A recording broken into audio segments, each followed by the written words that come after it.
NYIT is a community service of the New York Institute of Technology.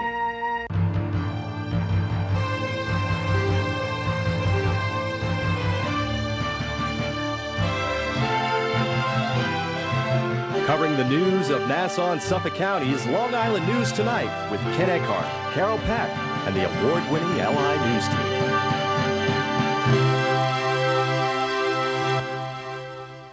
Good evening. I'm Ken Eckhart, and here's what's happening. It isn't April 15th, but it is tax day across America. Americans got an extra 3 days to file this year because of a Washington, D.C. holiday that commemorates the historic freeing of the slaves.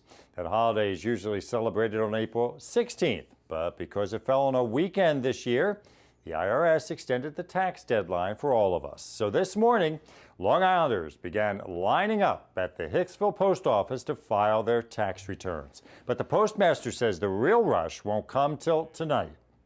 The onslaught. There will be long lines tonight, so we recommend that if anybody has, to get their taxes done, get them in as early as possible to try and avoid the lines. And most Long Islanders we spoke with say they don't want to pay the government any earlier than they have to. Okay. Why did you wait so long? Because you want to hold on to your money as long as you can. I mean, really, if you said anything else, you'd be lying. Well, I think a lot of people might wait too long because if they have to pay, they want to wait till the last minute to send it in. I think what happens is that people are procrastinators, and while 70% of the people are e-filing online, 30% of the people wait till the last minute, and those are the people we happen to see on tax day. The postmaster says Hicksville, typically the last Long Island post office to close on a tax day, will be closing tonight at its regular time, 9 p.m. Well, Nassau County Police are investigating a fatal shooting in Hempstead. They say it happened late Saturday night in the parking lot of a McDonald's restaurant on Peninsula Boulevard. Officials say 3 men were shot. 1 was pronounced dead at the scene. The other 2 were taken to local hospitals, and police say so far they have no suspects. If you've driven on any highway with digital signage, you've probably seen a notice warning you to move over for emergency vehicles. But that's not very specific. So Ella Gillis spoke with police officials about how much space vehicles should leave and what they should do if they can't move over. A new state traffic law is telling you to move over, and Nassau County police officers are strictly enforcing it. The Ambrose-Searless Move Over Act now requires drivers to change lanes when approaching a stopped emergency vehicle. If you're one of those vehicles and you're on the side and you have your lights on, if your lights are engaged, your red and white lights or blue lights or some combination thereof, what it wants the patrons, or I should say the people of Long Island and elsewhere to do, the whole state, is to move over, to give access and some safety, a margin of safety for the people who are conducting business on the side of the road. Lieutenant Smith says drivers should try to leave 1 lane between their car and the stopped vehicle. But if they can't, he says they should slow down. You should certainly slow down and move over if you can. I mean, if you just can't move over, I think, there's a lot of discretion in the law when it comes to vehicle and traffic law, and I think most officers will take that into account. Lieutenant Smith says you can be fined up to $275 for not abiding by the law. And he says the law comes about after several officers have been injured and even killed from passing by cars. And that just recently happened here in Nassau County, where officers have been hurt badly and, again, killed in the line of duty while doing their duties by people who have failed to move over. It's a problem really across the country. We asked if he thinks county residents will actually obey the law. When I see law enforcement officers on the side of the road writing tickets or having their lights engaged, I do see people moving off to the side. So perhaps people are getting the message and think it's a really good law. In Mineola, Elsa Gillis, LI News Tonight. Nassau County Police say the discovery of a stolen car in Oceanside now has detectives investigating an apparent murder. The stolen car was located on Academy Street Friday afternoon. Detectives say they noticed traces of blood on the 2011 Hyundai Sonata, and emergency services was called in to open the trunk. That's when they discovered the body of 32-year-old Daniel Shylam of Brooklyn, dead of an apparent gunshot wound. Police say he had been reported missing on Thursday in New York City. Police are now asking to hear from anyone who may have information about that shooting. A new poll finds that most Americans between the ages of 18 and 24 expect tougher economic times than their parents faced. More than 4 in 10 of the young people polled by the Associated Press and Viacom predict it will be tougher to raise a family and afford the lifestyle they want.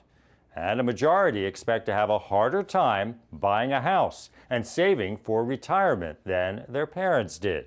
Only about 1/4 expect things to be easier for them than the previous generation. Still, they overwhelmingly say they're happy with their lives, and 90% say they expect to find careers that will bring them happiness, if not wealth.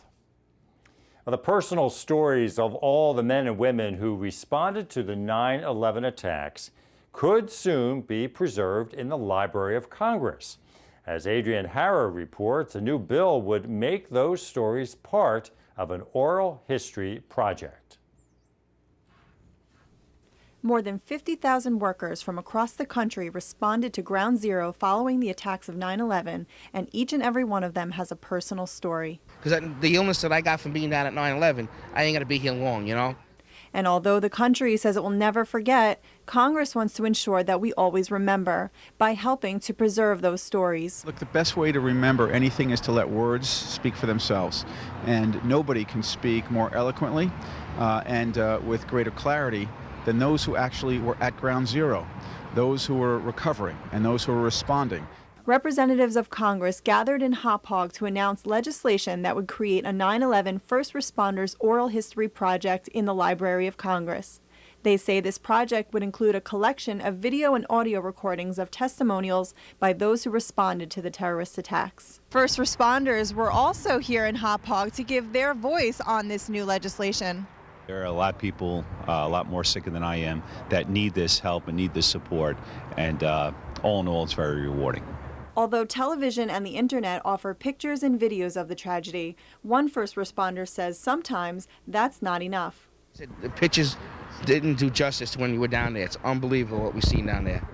Congressman Peter King says this project will not only honor the courage and sacrifice of the responders, but will serve as a constant reminder of the evil that was inflicted on our nation. In Hauppauge, Adrienne Harrer, LI News Tonight. It was a down day on Wall Street today. The Dow finished the day down 140 1/3 points. NASDAQ was down 29 1/4 points, and the S&P was down 15.5 points. NYIT's LI News Tonight continues after this.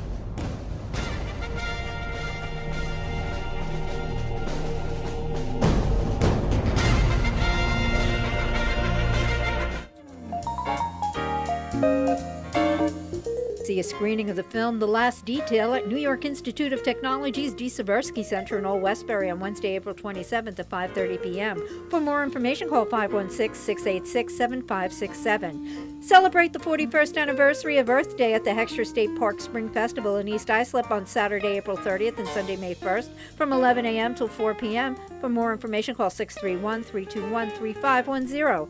There's an Arbor Day Family Festival at Planting Fields Arboretum State Historic Park in Oyster Bay on Saturday, April 30th and Sunday, May 1st from 10 a.m. till 5 p.m. For more information, call 516-922-8676. Or walk to remember the children killed in the Holocaust at the Wellman Preserve in Glen Cove on Sunday, May 1st at 10 a.m. For more information, call 516-571-8040. If you have an event you'd like included on the LI News Tonight community calendar, send it to linewstonight@nyit.edu. Press play to start your future. Learn the industry. Use the technology. Become an expert in television reporting, journalism, radio, digital film, public relations and advertising, television production, digital graphics, a beautiful state-of-the-art campus, a road to the job you've always wanted in the media capital of the world. Communication Arts at NYIT. When can you start? Some headlines around the world today. Saudi Arabia's oil minister says the global oil market is oversupplied, dampening any hopes OPEC will soon boost its output in an effort to bring down prices. The Saudi minister reportedly said yesterday his kingdom can meet consumer demands in time of need, but for now, the market has too much supply. He said Saudi Arabia cut daily output to 8.3 million in March from 9.1 million barrels in February due to what it sees as excess supply, but says output will likely rise again this month. Saudi Arabia has the capacity to pump 12.5 million barrels. The kingdom is the world's largest oil exporter and is seen as the unofficial leader of the 12-nation Organization of Petroleum Exporting Countries, OPEC. 5 weeks after Japan's earthquake and tsunami, Japanese automakers and auto parts factories continue to struggle because of a shortage of parts. Toyota says it's resumed car production at all of its Japanese plants for the first time since the double natural disaster, but they'll run at half capacity because Toyota doesn't have enough of some 150 parts.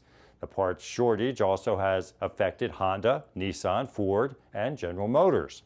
One Japanese producer of parts for car antennas and navigation systems avoided tsunami damage because the building sits on a hill, but it's been tough restarting operations because it uses an even smaller company to finish and test a half dozen of its parts, and that company was wiped out on March 11th.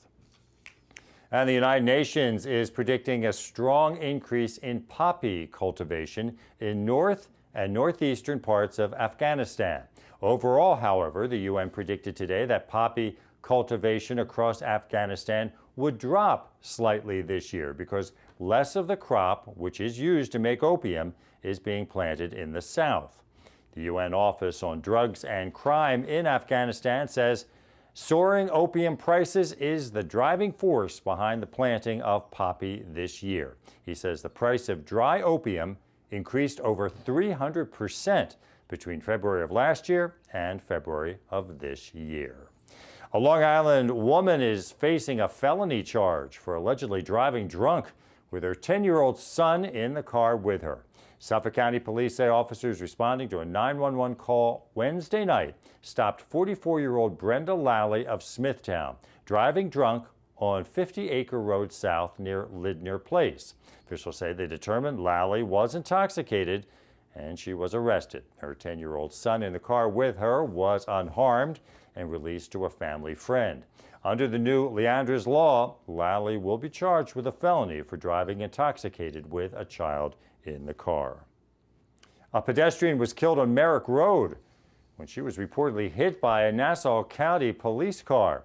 Officials say it happened Saturday night, a little before 11. The officer was reportedly heading east on Merrick Road at Farmers Avenue when he hit 63-year-old Sherry Lang of Belmore. She was taken to an area hospital where she was pronounced dead about an hour later. Police say that investigation is continuing. Well, we had a mostly cloudy day today, just a few peaks of sunshine. The high was up near 60 degrees. Tonight, showers are expected early with a low in the upper 40s. Tomorrow, chance of showers with a high in the mid-50s. Wednesday, a chance of isolated thunderstorms, a high around 60. Thursday, partly cloudy with a high in the upper 50s. And the outlook for Friday, partly cloudy skies with a high up near 60 degrees. And that's it for NYIT's LI News Tonight. I'm Ken Eckhart. Thank you for watching. We'll see you again tomorrow. Have a good night.